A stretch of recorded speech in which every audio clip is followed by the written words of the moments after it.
Hi, Save. It's about 10 after 7. I'm just getting a coffee and I'm doing some work and uploading videos from last night. It's been a challenging day. I was thinking because it was a cop that did this to me, it's brought up a lot of memories of my childhood, as it was supposed to. I'm aware of that and trying to, just keep everything in perspective. It does bother me. I was dragged out and left on the sidewalk bleeding, and the 5 cops walked back inside and just left me there. If it wasn't, it has nothing to do with just cops. It's just any group of humans that did that to you and just turned their backs while you were suffering out there bleeding. And I was obviously, before these tapes started rolling, I was crying a lot and I was very visibly upset. And they just left me. That's just sad that a group of humans would just care so little about you. They would just dump you bleeding and just turn around and leave you there to suffer. That's kind of harsh. I find that harsh. I don't know. I feel extremely vulnerable now. I feel very, very much at risk. I am. I was just assaulted less than 24 hours ago. I had been made homeless and had everything taken from me 48 hours ago, 72 hours ago, Friday morning. And now I am struggling with which concrete block do I sleep on tonight at what street corner?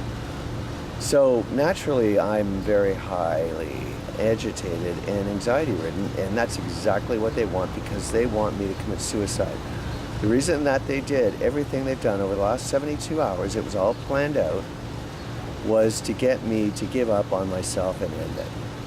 They are now to the violence, and what was done yesterday, booking me with 2 more criminal charges. We're now at 6 fabricated criminal charges by Toronto police in the last 4 years. 6.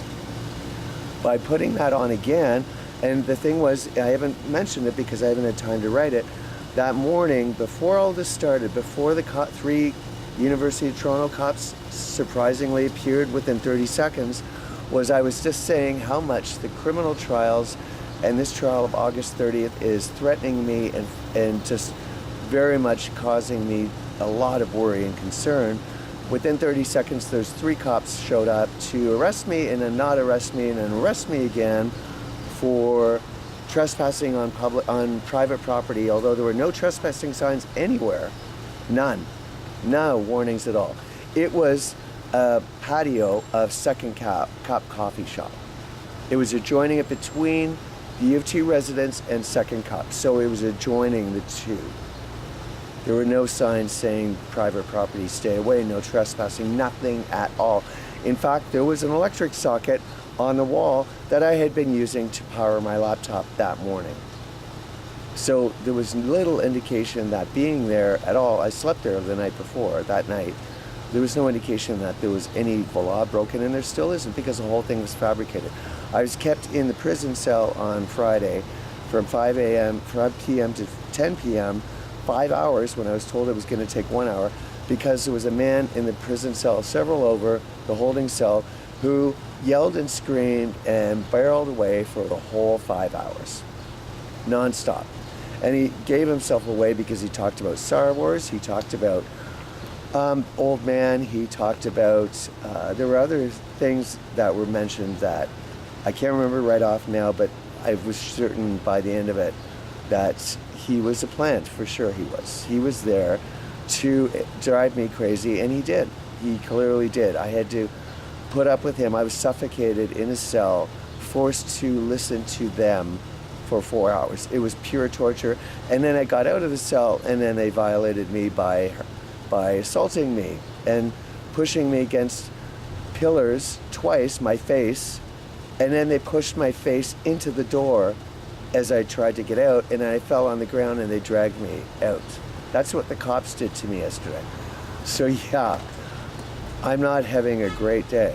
And because they've isolated me, there's not one single person that I could speak to about this, or just a friend, no one. When I left the hospital after getting these stitches, I had to go find a concrete slab to sleep on for the rest of the morning.